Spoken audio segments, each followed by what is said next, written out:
آمین آمین یا رب العالمین. اعوذ باللہ من الشیطان الرجیم. بسم اللہ الرحمن الرحیم.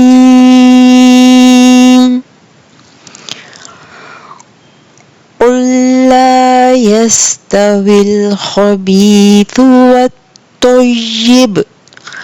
والطيب ولو أعجبك كثرة الخبيث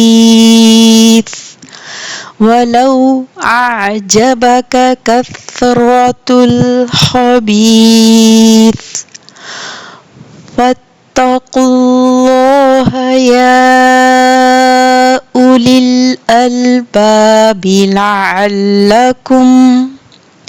لعلكم تفلحون.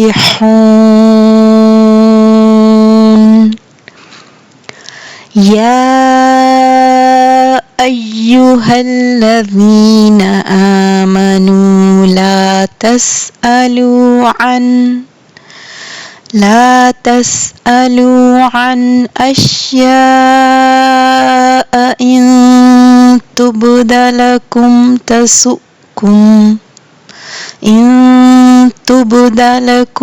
تسؤكم وإن تسألوا عنها حين ينزل القرآن تبد لكم عفى الله عنها والله غفور حلیم. صدق اللہ العلی العظیم. تھوڑی سی آج تجوید کے لحاظ سے میں خود بھی اپنا ریوائز کر رہی ہوں نا، اور ساتھ آپ سے بھی شیئر کرتی چلوں. حروف حلقی اگر آپ نوٹ کریں، آج کی 2 آیات جو میں نے ریسائٹ کی ہیں، تو اس میں جو ہمارے حروف حلقی ہیں وہ 6 آئے.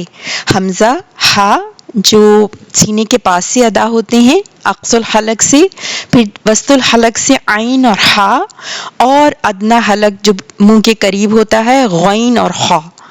اور آپ آیات پہ اگر میں تھوڑا سا آپ کو لے کے چلوں، ہم نے شروع میں دیکھا خا، الخبیث میں خا دیکھا، ٹھیک، اور ہم نے اس کے بعد اعجبا کا حمزہ اور عین ساتھ ساتھ ہے نا، دونوں ہی حروف حلقی ہیں، لیکن حمزہ آپ کو پتہ ہے لائٹ وے سے ادا ہوتا ہے اور عین وسط الحلق میں تھوڑا گہرائی سے. سو اعجبا کا ہے، یہاں پہ آپ کو حمزہ اور عین کا واضح فرق محسوس ہوگا نا.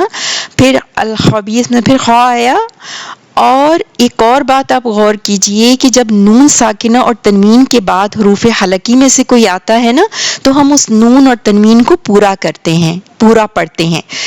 آیت نمبر 101 میں دیکھیے عن اشیاء، عن یہ نون میں پورا پڑھوں گی، گنہ نہیں کروں گی. عن بیکاز آگے دیکھیے نون ساکنہ کے بعد حمزہ ہے، ٹھیک ہے. اسی طرح عنہا وَإِن تَسْأَلُوا عَنْهَا، اس میں دیکھیے نون ساکنہ کے بعد ہا ہے، یہ ہا بھی حمزہ کے ساتھ سینے کے پاس والے حلق سے اقصی الحلق سے ادا ہوتی ہے نا. اور اس کے بعد عنہا جی دوبارہ آیا، اور سب سے اینڈ میں دیکھیے غفور حلیم، را کے اوپر تنوین ہے اور اپ کمنگ لیٹر ہا ہے نا، تو ہم نے اس تنوین کو پورا پڑھنا ہے، غفور حلیم. جزاکن اللہ خیرن کثیرا وبارک اللہ فیکن. جزاک اللہ یاسمین.